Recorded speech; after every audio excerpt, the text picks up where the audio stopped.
Hello, this is Debbie McAllister, and this is Light Up Your Worth.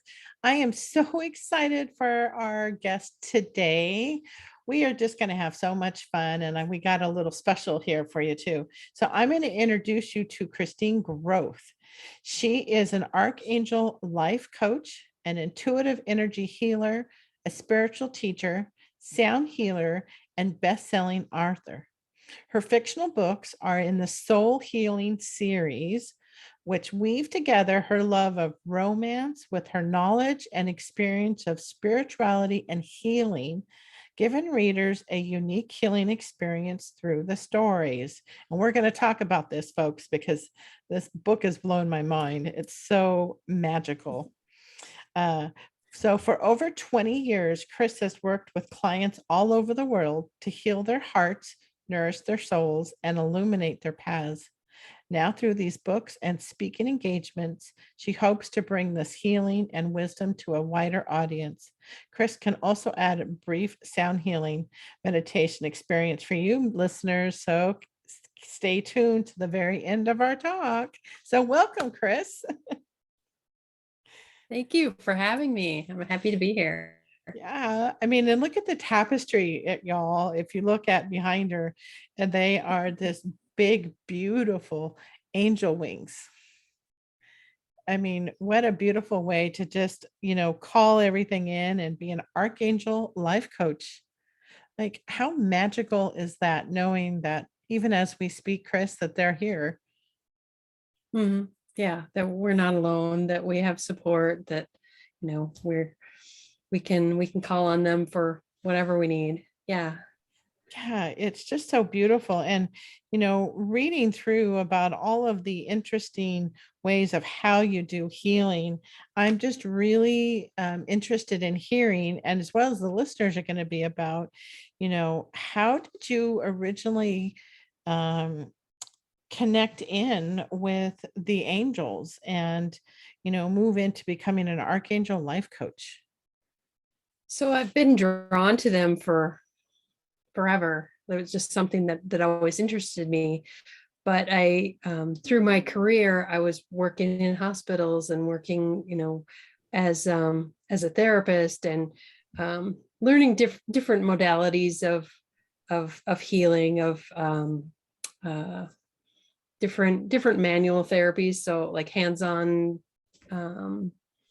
techniques. And I went to a class, and there was I was having a session myself. I was the one on the table, and there were people that had their hands on me doing the session, and this big angel was a part of it. And at the time, I wasn't real open to my intuitive side, or at least I didn't think I was.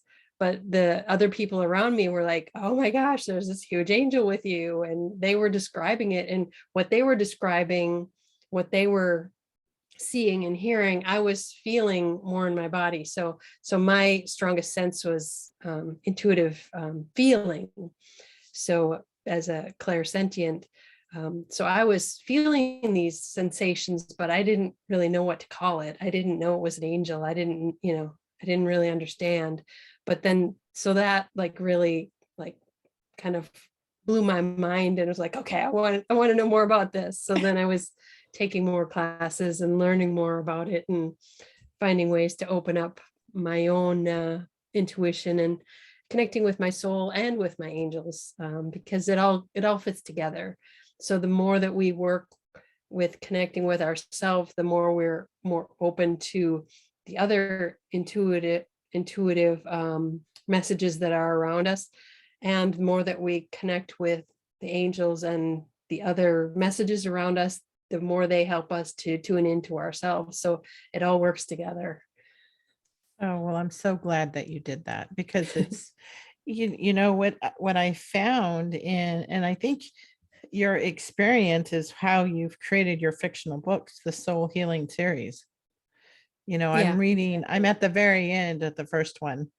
And I have to tell you guys, ladies who are listening, is that if you've ever done any energetic healing and you think back to the very first time you've ever experienced it, and for me, it was Reiki for the energetic healing, but the book walks you through this. Like the character, it's this beautiful story of the character walking through what brought her there and then learning how to connect with her soul. So she's talking with her soul as she goes through these experiences of trying to figure out.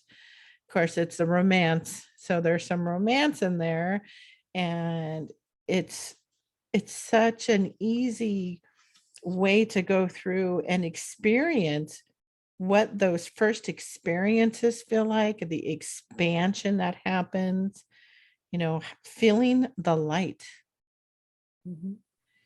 And so I was going to pause there because I wanted to see, Kris, if you would help us, like if somebody's never experienced any type of energetic healing or receiving messages, or maybe they're just not aware of it, and the book really helps you understand without a lot of gook all around it, or words that people are like, now I got to go look up that word, what does that mean? And I know sometimes that stops us from Mhm. going through there. But so how did you come up with this idea of walking us through this beautiful woman's journey through, her energetic healing, but really how she does her own healing?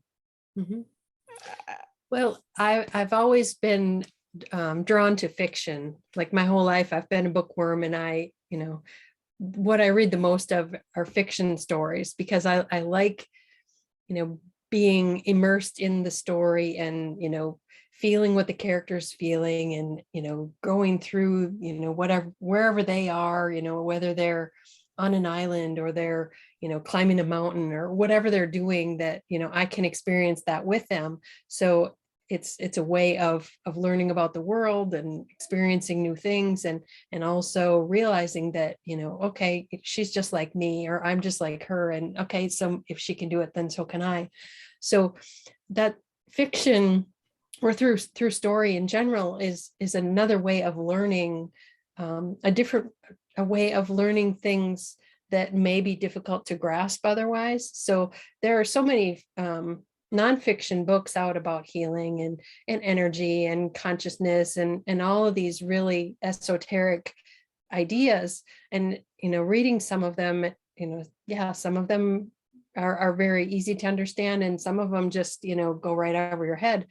But if you put those into a story like this, where you see Lily going through her journey, and she's struggling just like everybody else, where she feels lost and she doesn't know what to do with her life, and she doesn't, everything should be good, but she's not happy, and why isn't she happy, and she's trying to figure that out.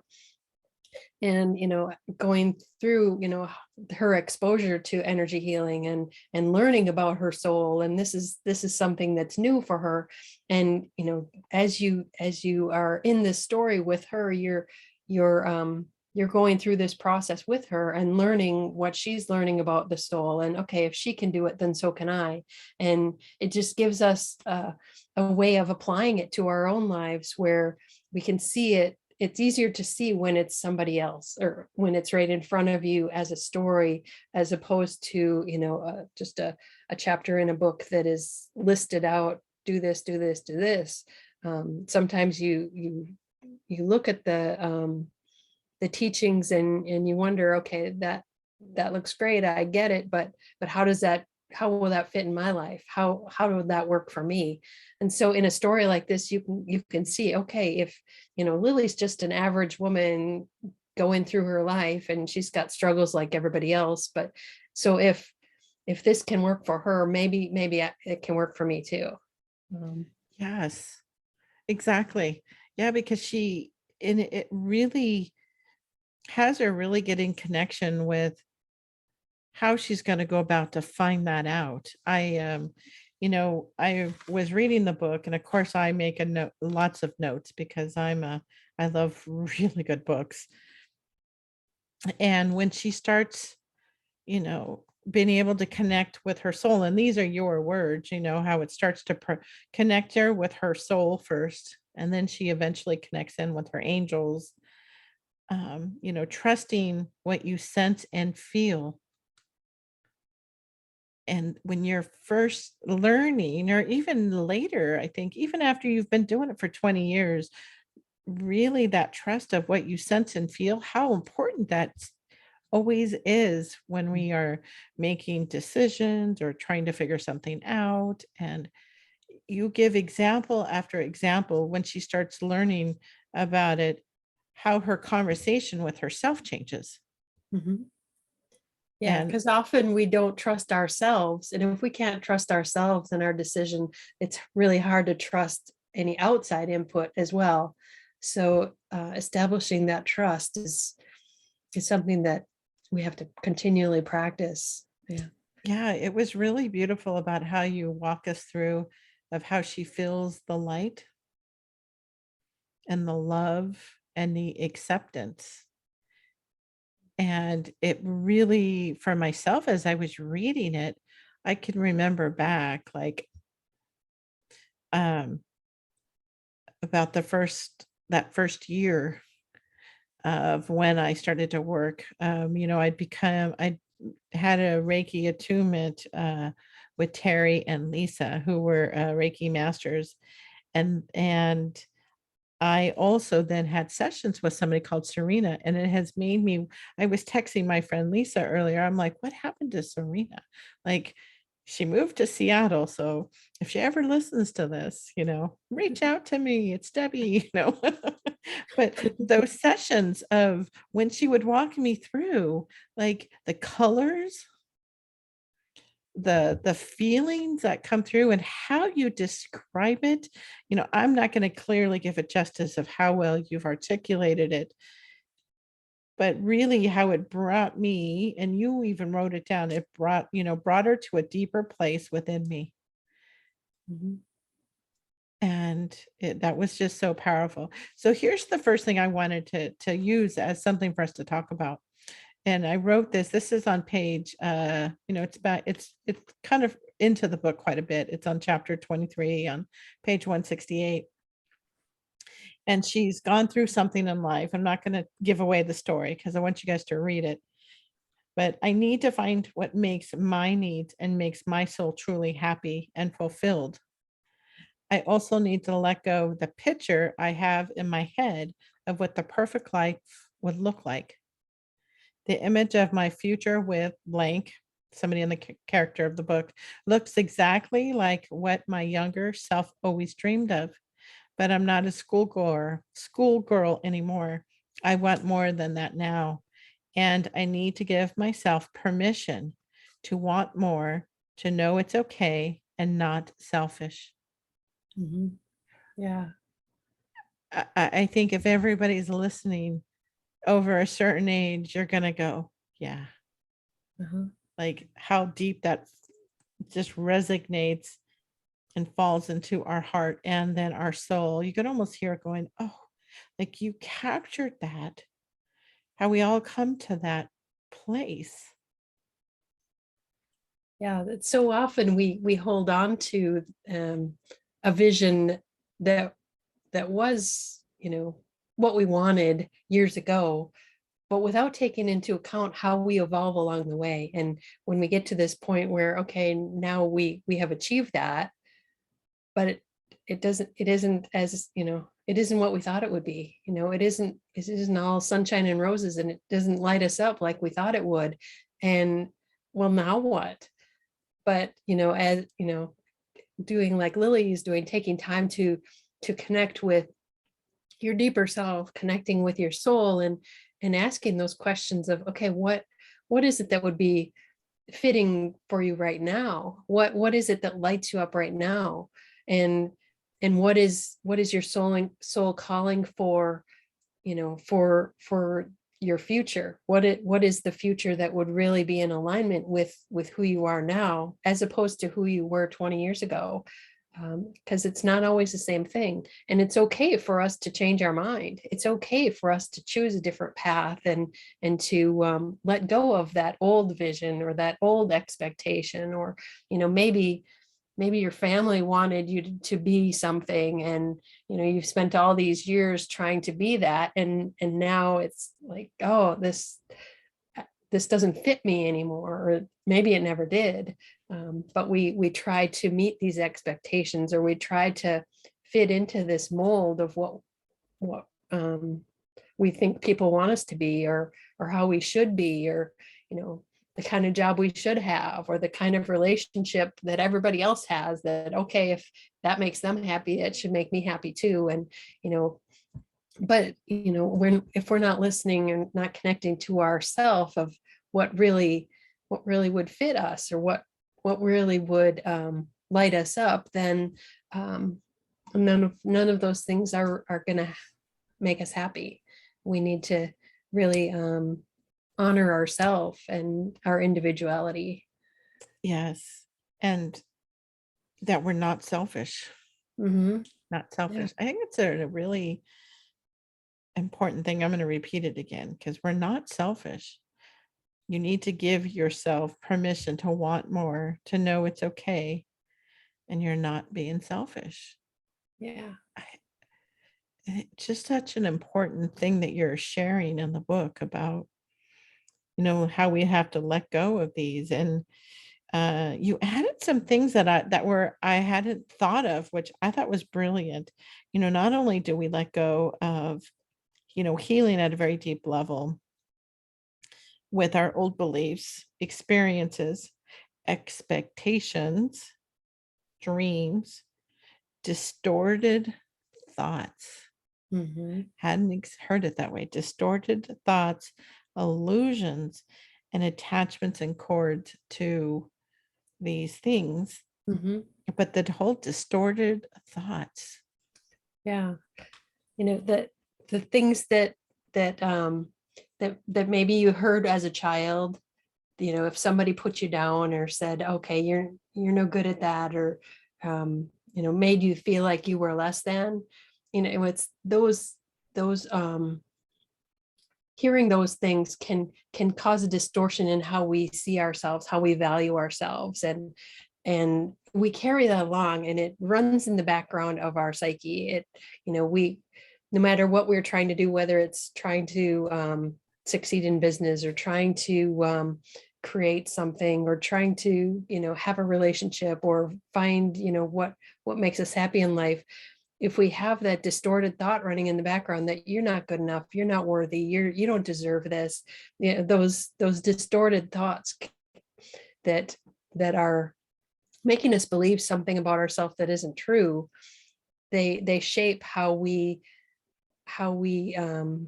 react, how the decisions that we make, the things that we try to do or don't try to do, because we're believing these distorted thoughts. It hijacks us from the path that we want to be on, pulls us off track, and sometimes we don't even realize it, that we've been pulled off by those distorted thoughts. We don't realize that that's what's running in our background until we really tune into it. If you catch yourself sabotaging something that you really want, and okay, why am I doing this? Or, I know I want this thing, but why? What's holding me back? Why can't I just do it? Why am I sitting back and letting this opportunity pass me by? Or why am I thinking that, even though they offered me this, I don't deserve this. And you're, you catch yourself letting this amazing thing go, because you feel like, they're going to realize that I'm not good enough for this, or they're going to realize that this was a mistake because I don't deserve all this. So all of those things that we don't accept because we don't think we're worth it, we don't think we're deserving of it, those are run by distorted thoughts usually from our childhood, or things that have happened throughout our life that just kind of stick to us, and even though we're not paying attention. Yeah. I like that, because we're not paying attention. Mm-hmm. So tell me what your thoughts are on this, because I think about, since my spiritual journey began, was that I've had to you start paying attention and you start realizing how much you weren't paying attention of, you might have had anger or resentment or pain or heartbreak, but you weren't really paying attention to the patterns that were behind it, or these distorted thoughts or illusions or expectations of somewhere that we picked up, even from our pop songs, for goodness sake. We can get these, or a Disney movie, whatever, however we got to it. And since you began your spiritual journey, how have you realized about that, being really conscious or aware of your own thoughts and behaviors? How do you think it's impacted you? Oh, I know before this, I was just kind of going through the motions and not really realizing.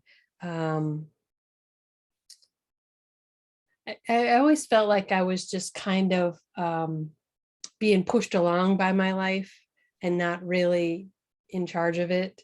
That things would happen to me, and okay, this happened and it pushed me this way, and this happened and it pushed me that way, and I was just kind of bumping along. But as you tune in and realize that, okay, you know what, we do have more control over our lives than we realize, that we can draw things to us, and we can have intentions of what we want in our lives, and we can set the energy that we want to be in, whether we want to be in a happy space, or we want to be in a loving space, or whatever. We can shift our energy to however we want it to be, and we have control over that. And the more that we learn to work with our energy, then the more we can draw those things to us. So if we want more joy in our lives, we can hold that vibration and bring more joy in, things like that. So and I realized too that the more I tune into, or look at the things that are happening to me, that that things do happen for a reason. And if something happens that I didn't expect, or that I didn't want it to go that way, okay, what did I learn from that, or what did I get out of that experience? Because there is always something to be gained from it. Maybe it's to make me stronger, maybe it's to stand up for what I believe in, or maybe it's to get me to speak up and say that this isn't right. Whatever it is, our experiences do help create us, and we can learn from those experiences and move forward, and not continue to hold on to our past experiences, but learning the lessons and letting them go, so that we can continue moving forward and being our best selves. Yeah. Don't we all want to be our best selves with how we respond and think and feel? That's from the book too. Healing on a very deep level, how things change for you, how I respond, think, and feel. Yeah.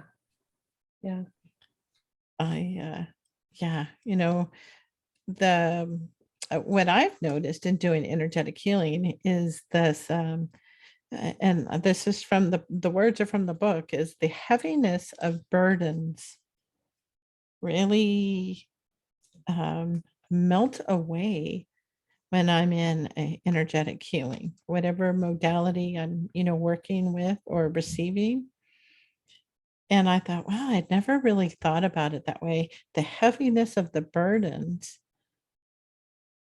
and is I'm thinking that comes from a place of your own experiences too. Yeah. Experiences both as the healer and the recipient of healing too, that we don't have to carry the heaviness of these burdens, that's not the point of it. But once we can look at that and see it differently, what is it that we're holding on to? Is there something we still need to learn from that, Or are we ready to let it go? Are we just carrying it because we've been carrying it for so long and we don't know any different? So once we can, unearth those from ourselves, then we can, we have a choice of what do we want to do with that, and we don't have to continue carrying it. It's not, we're not being burdened by all of this heaviness because we deserve to be punished, to carry this forever. No, that's not what it's about. A lot of times we're carrying this old stuff just because we didn't know any better. We didn't know we could set it down and leave it behind. Right. We didn't know. People didn't know that you didn't have to keep carrying that on and carrying it on for not only for you, but your ancestors and your, with all the generational healing that I think all of us who are here now have that ability to be able to do.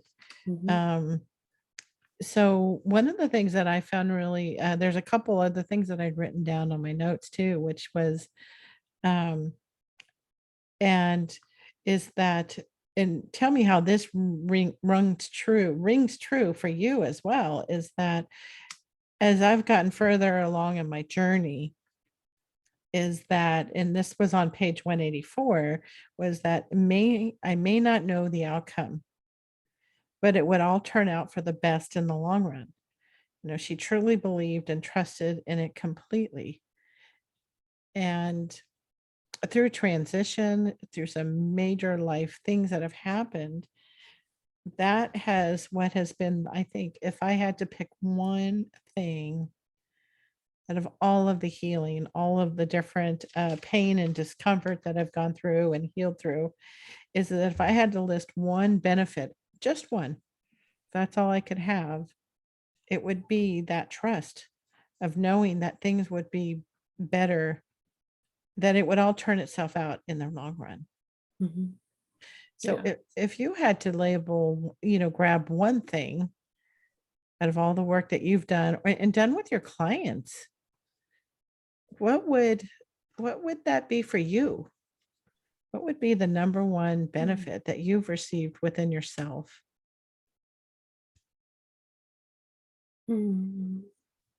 Let's see. That's a tough question. That's a big one, huh? No warning. We're just going to fire a big old heavy one. Let's see. So I completely agree with what you said of knowing that, and trusting that everything will work out. There's the other side of that everything happens for a reason. So that, you're putting those two together, everything happened for a reason and it will all work out. So there's that continuum. There's also the awareness that, that I am supported by the divine, by the angels, by, my spirit, that I'm not alone in this. And I think that's been one of my biggest gifts, that when, as I've come on this journey, that, no matter what I'm facing, I'll figure it out, but at least I know I'm not alone in this journey. And I have support from beyond, support all around me. And that gives me hope. Yeah. Oh, that's beautiful. Yeah, you're not alone. That's a really important thing for people to remember, because sometimes we can feel really alone. Yeah. Yeah, especially on a spiritual path. They say it's an individual journey, and sometimes that feels really isolated. And you wonder if anybody else is feeling like you're feeling, or it's hard to connect with people. It's nice now that we have internet and Zoom and allow these social media groups and things like that, different ways to connect with people that are of a like mind and spirit. Because I know growing up, I never felt that. I was different from my family and my friends, and it's like, sometimes it's hard to, you feel like you're so different that nobody else would understand. And now finding people like this that are in a similar place and believe different similar things, and really are just like us, that we know not only are we not alone, that we have our spirit beings, but there are others like us in the world, and it's nice to know that we have that community is out there. Yeah, that's one of the things about what kind of prompted me to start the podcast, was that I want people to feel alone. Mhm. To know, because some parts, like if you go to a really major city in the US or even internationally, you can find, if you search, it's easier to find some like-minded souls. But if you're in a more rural or less, even a mid-sized city, it's a little bit more challenging. Mhm. Yeah. And and if anybody's ever experienced that, where you're that more isolated, or you end up having more superficial conversations, Mhm. just versus, how you're really, how you're processing through, how you're not getting stuck in something or the story. You're really looking for the bigger thing behind it. And they may not go, oh, we'll just get over it. Well, I think a lot of us keep our woo-woo-ness to ourselves, not wanting anyone to know that we believe these different things, and because we don't know who's going to criticize or who's going to say, oh, you're crazy, or whatever. So we've grown up keeping that to ourselves, and just kind of, okay, this is my little secret, and this is you know this is who I am, but I'm really protective of this, and I don't want to let anyone know that this is what I'm about. But when I was prompted to write this book, that was a big it was a big step in letting myself be seen, and really putting out there all of my beliefs of spirituality and angels and healing and all of that in a really big and vulnerable way. But in doing that, it was a healing for me in, okay, I need to heal my own insecurity of being seen or of being judged or anything, and get over that, because there are people that need to hear this message, to receive what was in this book, but also to know that they're not alone in this, that there are other people that are going through these same things. And I really felt strongly that, okay, all right, I kept feeling this push, even though I wasn't a writer. I never thought I could write. When I was a kid, I liked writing, but then for probably 25 years, I didn't write anything, because it's one of those distorted thoughts. I believed that I was no good at that. I was told in college that, oh, you're no good at writing, and I believe that. So I set that aside, and now, all these years later, I kept getting the message that, okay, you need to write a book, and I was like, I write a book. I don't know what I would write a book about. I don't know the first thing about writing a book, but it kept coming back, and just this gentle nudge and reminding me that, that I could do it. And once I said, okay, if you want me to write a book, then you need to show me. I don't know anything about this. So then the ideas came of what the book would be about. And then I said, well, but I don't know how, I don't know the process. I don't know the first thing about, book production. And so then, like, the very next day, a class popped up that it was about book writing, and then about self-publishing. And then, so every time I needed something, then it popped up. It was like, there was no, yeah, I had to accept every step that came along to say, okay, I'll do it. And then the next thing would come up, and I had to keep saying yes. But the more I kept saying yes, the more they lined up things in the perfect way. So that's how it all came together. Oh, and isn't that wonderful about being able to step through and really apply your own tools, your spiritual tools, with receiving those messages and those downloads of taking the next step and trusting, Yeah. and really using everything that you do with, because you also do soul connections work with people. Mm-hmm. And That is, that's like, how does that work if you are, working with a client? How do you begin that process? Um, well, it's the work that I do with clients is similar to what is in the book with healing sessions, and also how I've guided them to how to connect with their soul. But it's a process of connecting in, and there's a journal exercise that I have people do, that if you're connecting in, but you're not sure of what you're hearing, or okay, there, like, this is to start writing things down. Okay, if I want to make a decision about, let's say, something's been on my mind about a new job. Okay, should I take this job? Well, writing down, okay, what does my conscious mind say about it? Writing, just, like letting your mind dump out everything that it's worried about. What does fear say about it? So writing down everything, all the fears, so then you're getting that out of the way. Okay, now what does my heart say about it? Writing those down. When you get those out of the way, get all of those extra thoughts and worries and fears and all of the things that have kind of been swirling, you get all those out of the way, then it's easier to hear what the deeper message is. And that's usually the voice of the soul. And that voice is typically softer, it's quieter. But when you tune into that, when you get used to tuning into that, that's a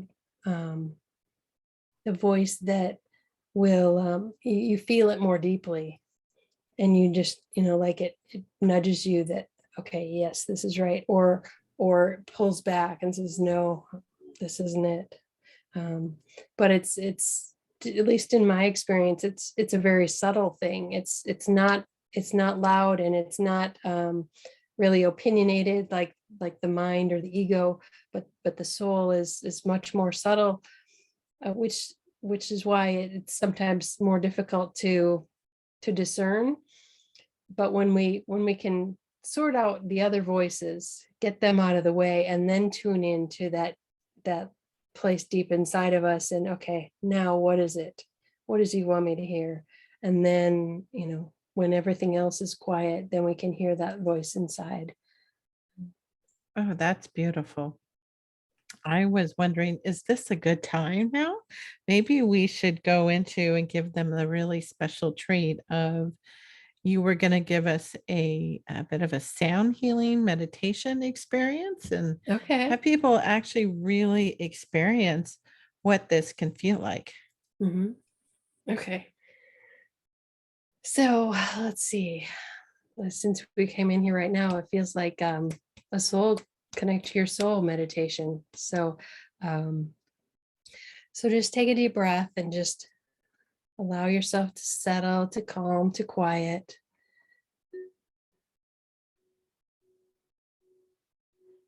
Feel yourself grounded to the floor.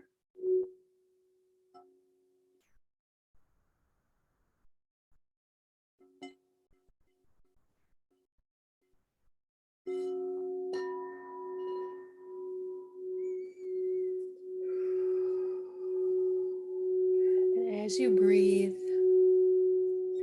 allow your thoughts to melt away.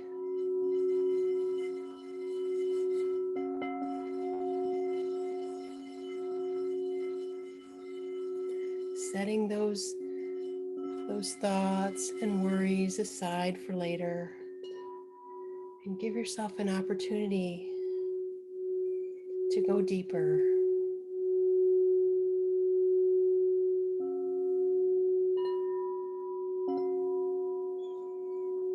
So with the mind quiet, now we sink down into the heart. Feel the energy of your heart.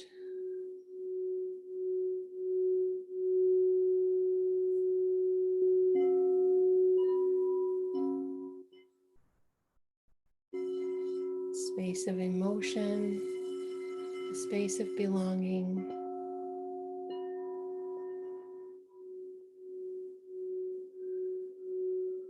space of love.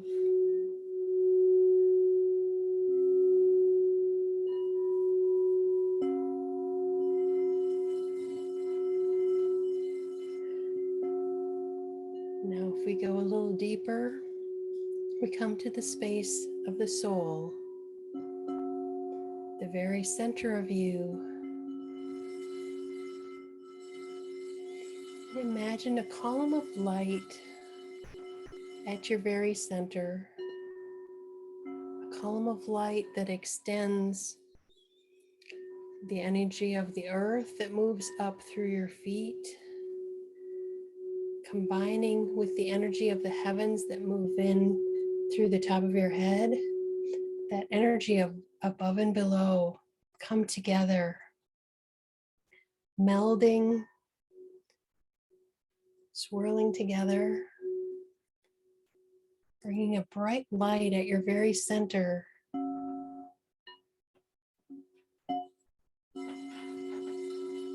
Lighting up the light of your soul.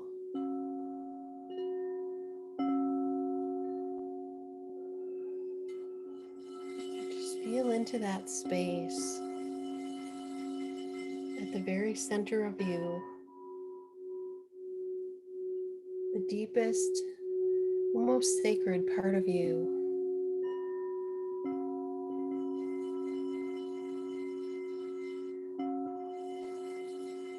And as you sense that light in the center,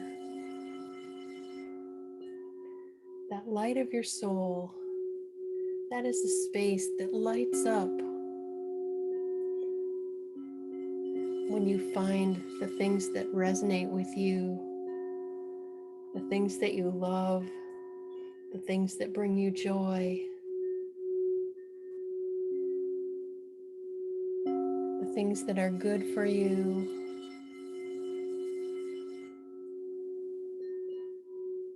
That fit with who you truly are. And the more things that we find that resonate with that light, the brighter that light shines.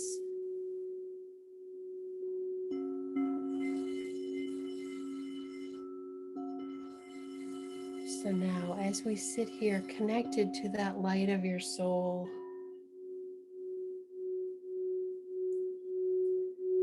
ask this one question: what would make your soul light up brighter? What is one thing that lights you up?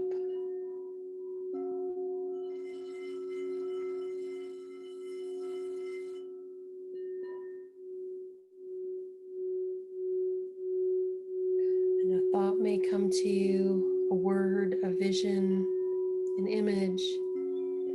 However that answer comes to you, just trust that this is what your soul is guiding you toward.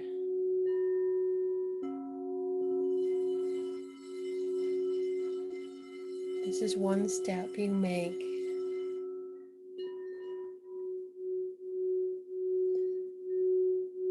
to foster and feed your soul.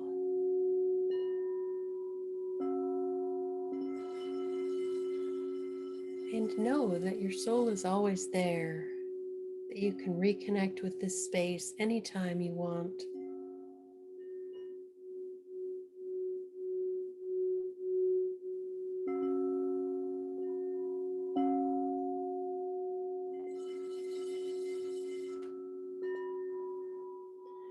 And now I'll say thank you to all who supported us here tonight. Thank you to our souls for guiding us and giving us this message. And thank you all for being here. Wow. Gotta come back. Ooh, So that was just beautiful. a quick introduction to connecting with our soul. So that's something anybody can do at any time. So Oh yeah, and they have it. They can go back and just re-listen to that. And I mean, I feel so calm and like not grounded, I have a tendency to kind of flutter around sometimes, like, okay, get back into your body. And Yeah. I could just instantly feel even more concreted in, Mhm. and it was that was just beautiful. Thank you. Thank you so much. You're welcome. You know, that is just such a gift to be able to share, with being able to help people connect in and ground in, even if they don't even know that they're not necessarily all the way in their body, Mhm. which I think we have a tendency to do more frequently than people may realize, that we flutter Yeah. out of it quite frequently. And especially when we have so many things going on, when you have, all of these windows open on your computer, and then the phone is ringing, and then you've got this device over here, and then you've got, kids calling, and you've got, you know, all of these different things that are pulling you in so many different directions. That's pulling you out of awareness of your body. And so it really is important for us to be intentional of coming back in and, okay, take a breath, rein in all of our energy, and we can accomplish more when we are grounded and centered with ourselves than we can when we're scattered. So it takes a lot more energy to have all of our energy in so many different places than it does to just bring it all back in and be grounded and centered where we can really focus and get things done quickly. Yeah. Yeah, that's beautiful. Would you share in your books, the Soul Healing series, the name of the two books that are in the series so far? Okay. The first book is called Soul-iloquy, and Soul-iloquy is that term is a term that's used in theater when someone is talking to themselves. They're in a monologue. They're, like Hamlet talking to himself on stage. Soliloquy, talking to yourself. I twisted that to have that first part being about the soul. So all through the book, Lily is talking to her soul, and each chapter has her journal entries of how she's trying to get this conversation going. And so that's where the title came. Soliloquy is her conversation with her soul.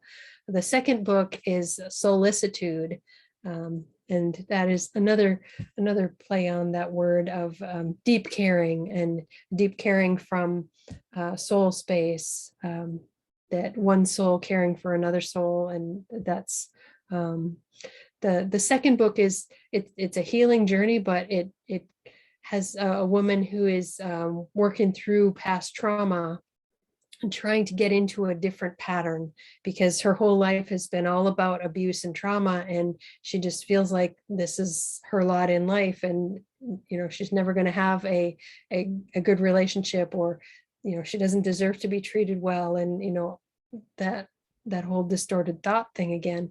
But through her healing process, she realizes her worth, and that she is worthy of something better, and she can change her pattern, and to get into one that is more aligned with who she truly is, that she isn't about the abuse. That's not who she is. She went through that, and it made her stronger, but now she can create a different life for herself, and she can stand up for herself, and she can say, no, I'm not going to live that way. And she can have something better. So it's a story of of healing and transformation, but also of hope. That we all have things that we've gone through that sometimes we feel stuck in, and we feel like, oh, I keep attracting these same people, or these same situations keep happening to me again and again, and will I never get out of this? And it gives us hope that we can change the trajectory of our lives, that we can choose a different path, one that does feel better for us, and we don't have to keep repeating the same things. Oh, that's powerful. I think what I love about your writing style is that it's easy to follow along, the story, and really, it really is a unique healing experience with the stories of being able to experience it. And you know, and watching somebody go through it, through the story, because it's a bit of starts and stops too. We don't go from the life that we dream of to the life we have, like, oh, it went viral and all of a sudden your life's different. That's just not how it works. It's a lot of small incremental steps and aha moments. And would you agree with that? I mean, Oh that's yeah. at least my perspective on it. Mhm. Mhm. Yeah. I mean, I think if we I think it is possible to have like an instantaneous healing and life-changing moment. And yet if something like that happened, I think it would be so, yeah, I would be so freaked out that I would completely put the brakes on and shut it all down and be like, no, that's too much. I can't handle that. So I think our souls know how much we can handle at a time. And we're given these increments of healing and of manifestation, and as much as we can handle, until we can handle more, and then we can receive more. So I think there is a divine wisdom in that if we open the floodgates all at once to receive everything that we deserved or that we wanted, and they would blow the lid off of us, and I think it would be overwhelming. So I do believe we receive what we can handle when we can handle it. Yeah. Yeah, it's almost like we have to build up that muscle of capacity to be Mhm. able to start to receive and heal and And there's also the journey of what we need to learn along the way. That if you received everything all at once, you wouldn't learn the lessons that would have come from each step. There, I think there's a lot of value in all that we learn about ourselves and about the journey as we go along. And I think that's something we need to really honor and be grateful for, because it's not about the end destination. It's about the whole process, that is our life. that's so true. That's so true. It is a journey, right? Like if now I'm 50, 55, and if I had known now what my 20s were look like, could I have just fast forwarded through it? No, I learned so much. Yeah. There's really a lot of good things that happened, but there was also a lot of, like a lot of us in our 20s, there was also a lot of struggle and pain and discomfort Mhm.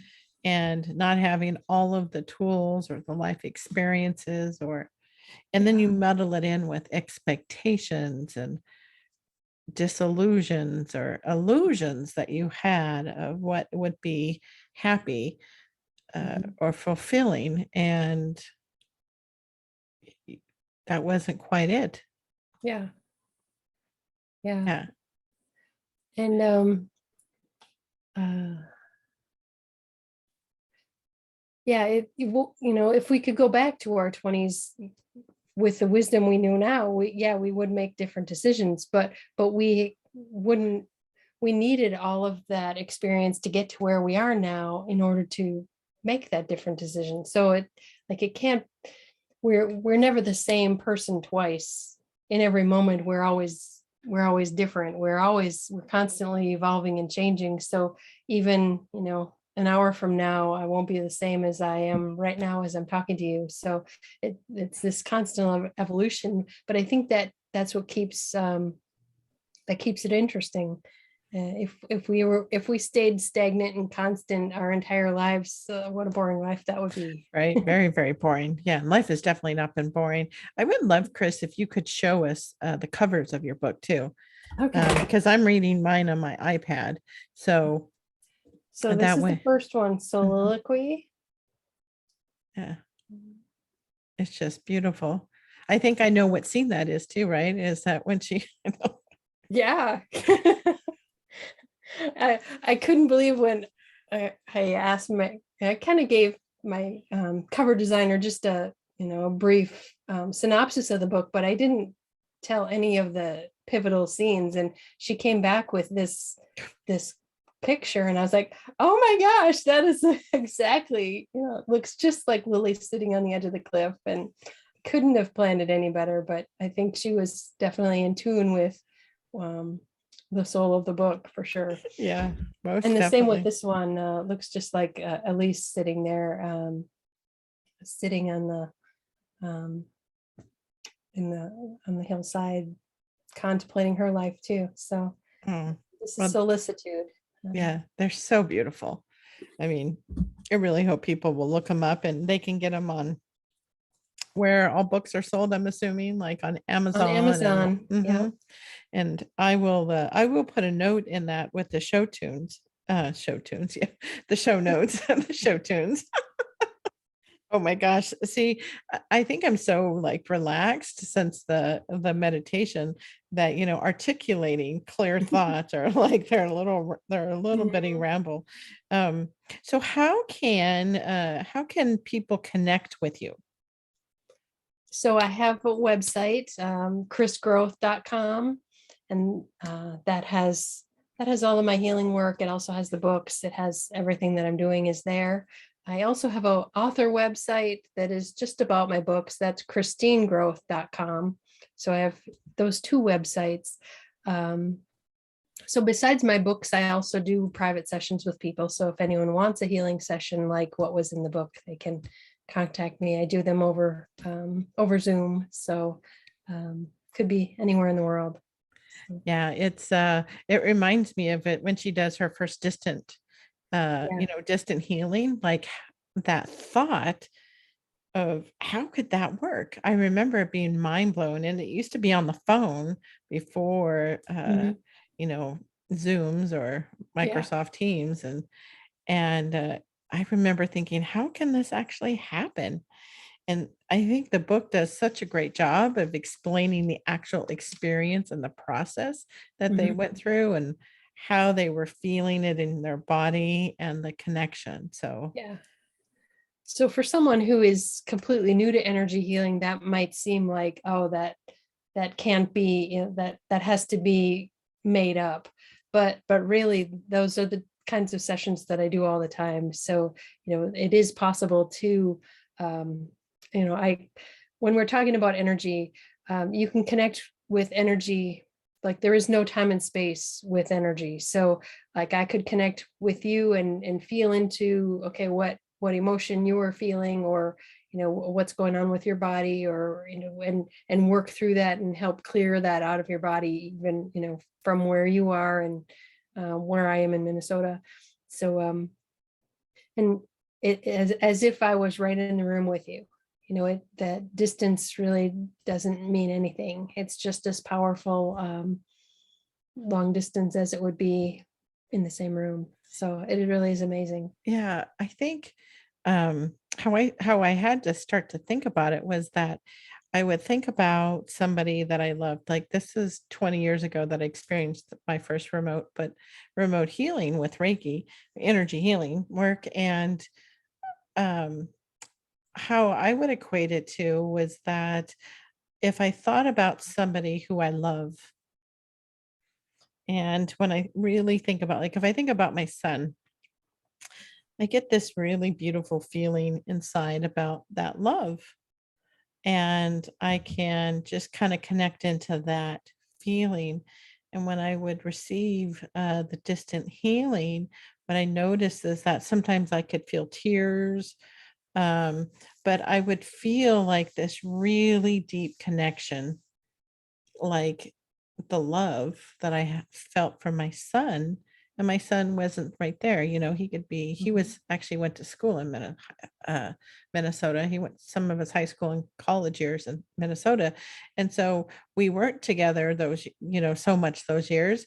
And so that feeling was how I would equate the distant healing feeling that I felt. How would Mhm. you explain how when you've experienced it, Kris? I'm curious to hear how Um, you receive it. so as I said, I'm a feeler, so I tune into emotions and sensations in my body. And so when I tune into someone, say if I was tuning into you, then I'm sensing your body, and I typically feel it in my body. So like if you're feeling anxious, then when I tune into you, I start feeling that anxiety in myself. And then I can start to move it. So it's that awareness, like I need to be clear, keep myself grounded and clear. And then when I tune into someone and I feel that emotion or that energy, then I know, okay, that's not mine. That's what needs to heal. And then we begin working through it. So, but like you said, with connecting with love, any emotion or any energy, we can connect with someone else. Love, I think, is the easiest one, because love is so powerful that that when you connect with someone with a love emotion, a love energy, love is one of the highest vibrating energies that there is, and it's very powerful. So when we connect with someone on that level, it's easier to feel that connection, because it is so powerful.